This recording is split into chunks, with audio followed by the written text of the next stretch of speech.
Bienvenidos al Club Cultural de Soler Media. En esta segunda parte del derecho del mar, hablamos de los espacios de soberanía. En la Convención de las Naciones Unidas sobre el Derecho del Mar, de 1982, se establecen los conceptos sobre los espacios de soberanía. En relación al concepto de aguas interiores, la Convención de 1982 dice lo siguiente. Las aguas situadas en el interior de la línea de base del mar territorial, forman parte de las aguas interiores del Estado.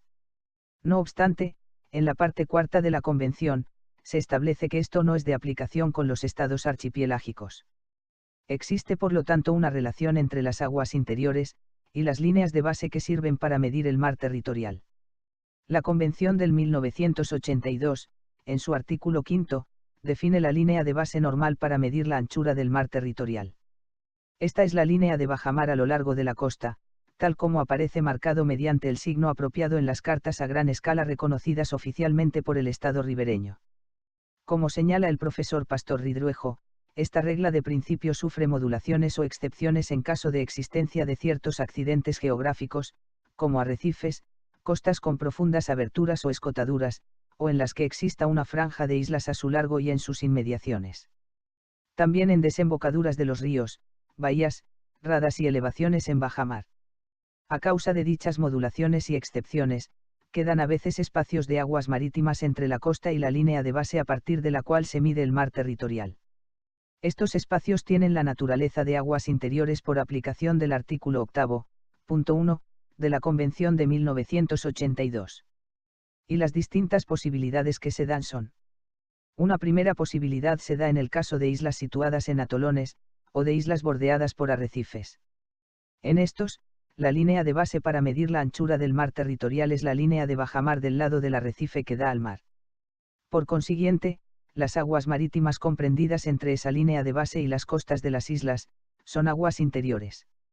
Una segunda posibilidad se da en los lugares en que la costa tenga profundas aberturas y escotaduras, o también, en los que haya una franja de islas a lo largo de la costa situada en su proximidad inmediata, y en esos, el Estado ribereño puede adoptar líneas de base rectas, que unan los puntos apropiados, dentro de ciertos límites previstos en el artículo 7.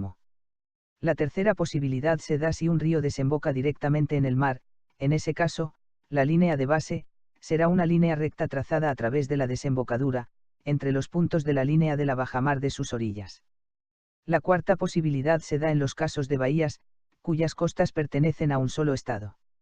Se entiende por bahía toda escotadura bien determinada, cuya penetración tierra adentro, en relación con la anchura de su boca, es tal, que contiene aguas cercadas por la costa y constituye algo más que una simple inflexión de ésta. Sin embargo, la escotadura no se considerará una bahía, si su superficie no es igual o superior a la de un semicírculo que tenga por diámetro, a la boca de dicha escotadura. Si la distancia entre las líneas de bajamar de los puntos naturales de entrada de una bahía, no excede de 24 millas marinas, se podrá trazar una línea de demarcación entre las dos líneas de bajamar, y las aguas que queden así encerradas, serán consideradas aguas interiores.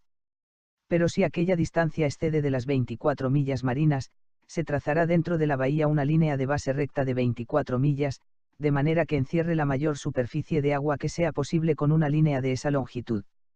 Estas disposiciones no se aplican a las bahías llamadas históricas, no contempladas en la Convención de 1982.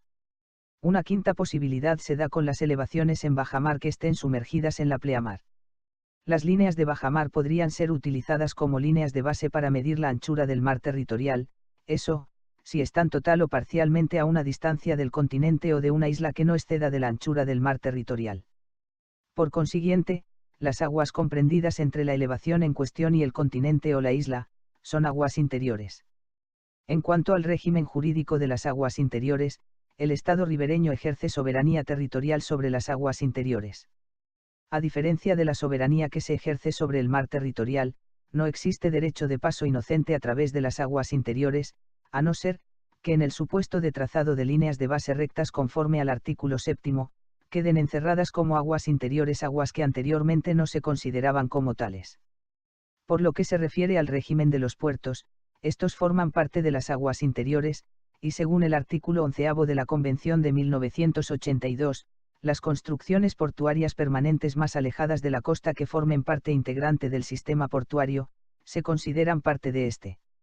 En cuanto al régimen de acceso de buques extranjeros a los puertos, este puede ser reglamentado por el Estado ribereño. Sobre esto, hay que hacer mención de la Convención sobre el Régimen Internacional de los Puertos Marítimos, firmada el 9 de diciembre de 1923, y del Estatuto Anejo. La disposición fundamental del Estatuto, es que bajo condición de reciprocidad, todo Estado contratante se compromete a asegurar a los buques de cualquier otro Estado contratante, un tratamiento igual al de sus propios buques. La legislación española establece que la soberanía del Estado se extiende a las aguas interiores situadas entre las líneas de base y la costa, en el artículo 2 de la Ley 20/67, de 8 de abril, sobre extensión de las aguas territoriales a efectos de pesca y en el artículo 1 de la Ley 10/77, de 4 de enero, sobre mar territorial. En cuanto al acceso de los buques mercantes a las aguas interiores y a los puertos españoles, deberá hacerse de conformidad con las obligaciones establecidas por la Ley de Puertos del Estado y de la Marina Mercante, Ley 27/92 de 24 de noviembre, modificada por Ley 62/1997, de 26 de diciembre, reconociendo la competencia a la Capitanía de Marina. Los buques dedicados a la investigación científica marina, podrán hacer escala en los puertos españoles con autorización del Ministerio de Asuntos Exteriores, Real Decreto 799/81, de 27 de febrero. Los buques de guerra, según la Orden Ministerial de Defensa 25/1985, de 23 de abril, podrán hacer tres tipos de escala en puertos españoles: la escala accidental, debida a arribada forzosa o fuerza mayor; la escala no oficial, atendiendo a la petición de un gobierno extranjero por motivos operativos, logísticos o de descanso de la dotación; y la escala oficial en virtud de una invitación del gobierno español, o por previa petición de un gobierno extranjero, que puede concederse, si existe un motivo muy especial para ello. Todas esas escalas, deben obtener la autorización del gobierno. La petición se tramita por vía diplomática dentro del plazo prefijado. Los plazos son, el mismo día en la accidental, 15 días como mínimo en la no oficial y un mes antes en la oficial. Aquí terminamos con la segunda parte del derecho de mar, los espacios de soberanía denominados aguas interiores. Hasta pronto.